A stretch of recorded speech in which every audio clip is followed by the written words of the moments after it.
asalaamaaleykum mbokk yi ginnaaw bu ñu sante yàlla julli si yonent bi sallallahu alayhi wa sallam ñu ngi nuyu njiitu kër gi Bougane di ko ñaanal wér di ko ñaanal jàmm ñu ngi nuyu personnel bi aussi maa ngi nuyu Cheikh Mbacke Ndiaye si Pikine ak Soxna Masala di nuyu Soxna Gagne si Gueye ñu ngi nuyu Cheikh Mbacke Ndiaye bu baax a baax a baax ak waa Pikine yëpp maa ngi nuyu Cheikh Thiaw ak Soxna Aminata Gueye di nuyu Afimax si Espagne maa ngi nuyu directeur centre horticole bu Cambérène di nuyu le colonel Moussa Fall des eaux et forêts le colonel commissaire Moussa Demba Sarr yal na yàlla doole jàll ak jàmm si réew mi yal na yàlla doole dal ak jàmm si réew mi tey dañu ñëw si enjeu nag bu ngeen ko déggee toujours si feebaru der yi dafa nekk benn malformation maanaam nu bind bu jubul daal bindin bu jubul malformation léegi dañ koy judduwaale bien que am na ñu muy dab nag si seen xale war seen mag mais li sax dañ koy judduwaale mu nekk malformation nag boo xamee li muy touché mooy li ñuy wax le système cardiovasculaire ak le système vasculaire surtout le système vasculaire ndax nay laal artères yi mën na laal veines yi mën na laal aussi les capillaires lymphatiques xam nga deret moom lymphe la rek ak le sang muy les vaisseaux sanguins lii problème bi nag mooy bu fekkee c'est superficiel maanaam si kaw la nekk amul danger ndax loolu si suufu der bi lay nekk wala mu ñëw feeñ si kaw der bi mais bi doy waar mooy bi mu nekkee si biir yaram bi ndax bu boobaa mën na feeñ si reste bi muy foie bi mën na feeñ si cerveau bi mën na feeñ si pancréas mën na feeñ feneen te loolu mooy danger ndax su yàggee ba jël benn volume mën na créer ay hémorragie ay nàcc si biir yaram moo tax ñu ragal enjeu bi nga xam ne si biir yaram la nekk mais bu dee nga xam ne dañ nekk si kaw der moom amul yenn danger kon mu ne loo xamante ni amul danger parce que c'est bénin donc c'est bénin donc du loo xam ne mën na loro à moins que mu dem ba jël benn volume si biir yaram bi mais enjeu mi nga xam ne ñu feeñ si kaw deru doomu aadama yëpp daal amuñu yenn danger en général enjeu dafa bari ay xeet am na lu ñuy wax angiome cutané nga xam ne si der lay génn angiome cutané am na bu ñuy wax les angiomes immatures ak les angiomes matures mature boo déggee mooy bi nga xam ne dafa mat na ak bi matul mature ak immature les angiomes stellaires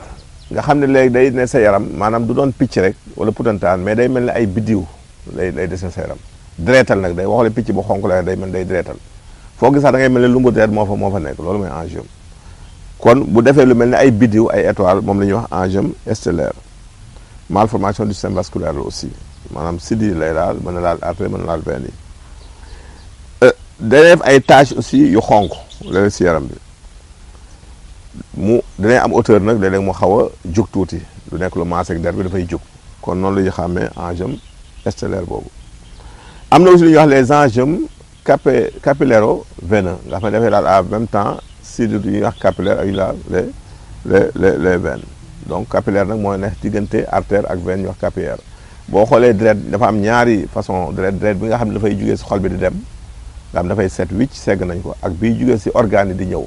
bi jugee si xol bi dem moom mooy jaar si artère yi bi jugee si organe yi di delluwaat si xol bi moom mooy naar si veine yi la nekk si diggante veine yi ak artère yi moom la ñu tuddee les capillaires loolu jar nay xam bu baax a baax kon loolu mooy angiome amul danger mais dafay ñaawal yaram aussi dafay ñaawal der li si solution nag leen si jox ñetti remède bu njëkk bi mooy huile de nigel muy xabat soda sooy def saa yooyu tëdd guddi nga diw ko si fanaanoo ko si kàttanu yàlla bu yàgg daf koy day dem ba maaseeg léeg-léeg der bi da koy reesal huile d'olive aussi baax na si boo amul huile xabat soda muy nigel mën nga huile d'olive saa yoo xëyee aussi booy tëdd nga def ko si boo xëyee suba gi aussi nga laal ko si beneen mooy huile céleri xam ngeen ko benn légume la nañ koy faral di jaay si marché bi soo amee diwam am na diw boo ko see diw si kàttanu yàlla aussi daf lay dimbali kon lii la ñu andoon si angiome toujours si feebar yi nga xam ne dañuy laal der question yi ni ñeen tey ñaar la kii daal nee na dafa gént di daw waaw signe d'inquiétude la de baaxul saa yu génte di daw rek mooy boo defoon naa dina am lu lay jaxase lu lay inquiétude yoo xam ne dina ñëw jaxase sa dund tuuti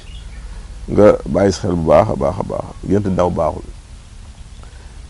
bu mujj bi kii daal dafa gént di jàng la surat 49 mooy al xujuraat la gént di ko jàng. Ah man de bu ma ko géntoon sant de waaw lu baax la de lu baax la de un grand prestige maanaam di nga nekk ko xamante ni nitu bu am tur ngay doon prestige sa tur dana jug ba noppi nag da nga bàyyi soxna xam naa boo dem njóobeen moom ma xam ni da nga takk de da nga bàyyi soxna si da nga bàyyi jabal da nga jabal si kàttanu yàlla loolu mooy gént loolu gént boobu bu lee aussi bu ñu nee nag gént saar bi maanaam benn baat rek boo ko géntoon si saar bi même bu doon bopp ba sax moom jàppal ni rek vraiment gént nga saar bi yëpp kon lépp lu benn baat boobu nga gént si saar bi tekki mooy lii saa yoo si géntee benn baat rek wala benn laay wala nga jàng si jot si jàng lu bëri jàppal ni moom yàlla dina yëkkati sa tur da nga am li ñuy wax prestige da nga bari soxna da nga bari njaboot si kàttanu yàlla ñu leen tàggu fii leen jox naa leen jaban jërëjëf